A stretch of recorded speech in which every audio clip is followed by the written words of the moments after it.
I'm smoking everywhere I go. No sticks, no seeds, just Al Green. I always gotta keep one roll.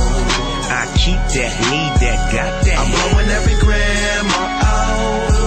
That perp, that bomb, that kush. You gotta understand, they know I smoke that fire, that good, that. Yo guys, what is up? Muffins here, and I'm back bringing you guys another gameplay commentary. This time I'll be playing on the map Summit with the MP5K lightweight sleight of hand marathon. I think I go like 52 and like 3 or something, I don't know. But as usual, I will not be talking about the gameplay. And judging by the title of this video, I think we all know what I'm going to be talking about. I am going to be talking about my first time smoking the ganja. For those of you guys who are wondering, Muffins, what does ganja mean? Well, ganja is, you know, marijuana, pot, you know, whatever you want to call it. And today, I am going to be telling you guys the story of my first time smoking it. Alrighty, so this all started back in around, oh geez, I'd have to say about a year or two ago. I was with a buddy of mine who, for the sake of this story, his name will be Fred. And me and Fred, we were out and about, you know, just doing our thing, when all of a sudden we ran into these girls that we know from school. And they were like, oh, hey man, hey. And there were 3 of them, and they were all very hopped up on the marijuana. And basically, just as a joke, my friend Fred said, you know, do you think you could give us some? And they were like, yeah, why not? And so we were like, oh, okay. And basically, you know, they walked us back to their house, and the girl, she pulled out a Ziploc bag and opened her freezer. I was like, why is this girl opening her freezer? And the next thing you know, she pulls out a garbage bag full of weed, and I'm like, holy shit, where did you get that? She's like, well, it's my dad's, but he won't notice if we take any. So she starts filling up this little Ziploc bag full of weed. I have to say she probably put like, I don't know, like anywhere from 10 to 15 grams in there. And yeah, so after that, basically we took off, and we were both just thinking, you know, what are we gonna do with this? Like, are we gonna sell it, or are we gonna smoke it all over time, or you know, what are we gonna do with it? And basically he made the suggestion of, oh, I have papers in my bag from the last time I smoked up. And you know, I went, alright, well, let's just smoke some of it right now. So the only problem was we needed to find a place to roll up. So we were both thinking, you know, where's a good place to do this? And he suggested places, I suggested places, and at the time, I was dating this girl, and she, you know, lived like, I don't know, 15 minutes away probably. So eventually, I called her and I said, listen, there's this thing, and you know, I need to come over right now and see you. And she said, well, I have family over, and you know, I went, whatever, just let us come over for a while. Eventually, convinced her. So we walked there, and you know, we showed her, and I was like, you know, can we roll up somewhere in your house? And she, you know, after persuading her, she said, yeah, in my shed, so long as no one in my house sees you. So we went out to her shed and rolled up, you know, everything was good. And then, we said goodbye, and she said, can you guys please come back once you're done? You know, I want to spend a little bit of time with you. So, you know, I said I'd call you once we were all finished, and we would decide then. So basically, now we had the problem of finding somewhere to smoke it. So we walked around for a while, and you know, eventually found this like forested area where there was some Canadian shield. And what Canadian shield is it's like rock pretty much, so it's just like a flat piece of rock. That's what it was there. And basically, you know, we both sat down and started smoking, and after we finished up, I got a call from her, and she said, you know, are you guys coming back over? I went, yeah, for sure, we'll be there in about, you know, I don't know, 15 minutes. So we started walking back to her house, and on the way there was this little shortcut through the forest, and, you know, neither of us were high yet, and I really didn't know the effects of marijuana, so we both thought that, you know, it'd be a good idea to walk through this forest.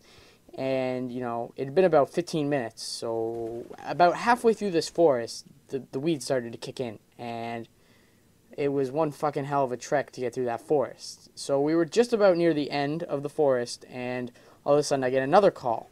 And it's her. And I'm like, yeah, what's up? And she's like, my mom went out to the shed to get a tool, and she found what you guys left out there. And instantly we were both like, shit, what did we leave out there? And basically she said, you guys left crumbs and sticks and stems, and we were both like, fuck, what are we going to do? She said, my mom's getting in her minivan right now to come find you guys. And we were literally, I don't know, probably 15 meters away from her house. And all of a sudden we see her mom coming out of her laneway. And we just both start running back through this forest. And, you know, we were both really high. So we just started, you know, like stumbling and falling. And we were just trying to get away from her mom. So eventually we get up to this road, and you can either go left or right or straight through to another road. So we're both like, yeah, run straight. And once we get across this road, there's this foresty area, which is where we smoked up before. And on the left side, there's these old people that were drinking tea. So my buddy Frank seems to think that it's a good idea to go sit with the old people so that he looks like he belongs there. So that's what he does, and I just keep running straight for this forest. So eventually her mom, you know, doesn't realize where we are and drives away. So we're both like, you know, fuck, what are we going to do, you know? Should we go back there and apologize? What should we do? And, you know, we both eventually come to the idea that we should just go back there and apologize and try to lie our way through it and say that it wasn't weed. The only problem was that both of us were really high, and we were freaking out. We were like, what happens if she calls the cops? What are we going to do? What are we going to do? We still have weed in our bag and stuff. And basically we just came to the idea that we should put our bags in this forest, walk back there, and say sorry to her, and, you know, that everything will be okay then. So basically we start walking back, and by the time we start to walk back, it's getting dark. So, you know, we're just walking back, whatever, and basically we see her mom again. I don't know where she went, to the store or something. And my buddy seems to get the good idea that it's, you know, if he just stands there, that she won't even notice him. I lie down, he just stands there, and by some miracle, she drives right by us, and, you know, no worries there. So we continue on our walk, and basically, you know, we're getting closer and closer to her house, and we're looking around, you know, to see if there's police or whatever. And we are both sketching out really bad. We are both so afraid. We just, you know, we're just teenagers, and, you know, we don't know what is going to happen. So eventually we get to her doorway, and we knock. And, you know, she comes up to the door, and she says, I found what you guys were doing. And we were both like, what do you mean? And basically, we just lied our way through it, and eventually we convinced her that we were never even in the shed, and she just went, whatever, you know. I apologize for thinking that you guys did something that you didn't do, and that was the end of that. So I'm sorry for the very unclimactic ending, but, you know, that is what happened. So that is what it is. But there's another little interesting part that I thought I should include. So by the time that we get back to her house, it's probably about, you know, I don't know, probably 10 o'clock at night, and it is pitch black outside. And we left our bags in the middle of this forest. So we're like, fuck, what are we going to do? How are we going to get them back? So we walk back to, like, this trail that leads to where our backpacks were, and it's fucking pitch black in that trail. It is scary as fuck. I don't even want to walk through it. Neither does he. But we both know that we have to do it to get our stuff back. So basically we, you know, tough it out, and we start walking through this thing. We're tripping, we're falling, and eventually we get to our bags, and then we have to walk all the way back through the forest.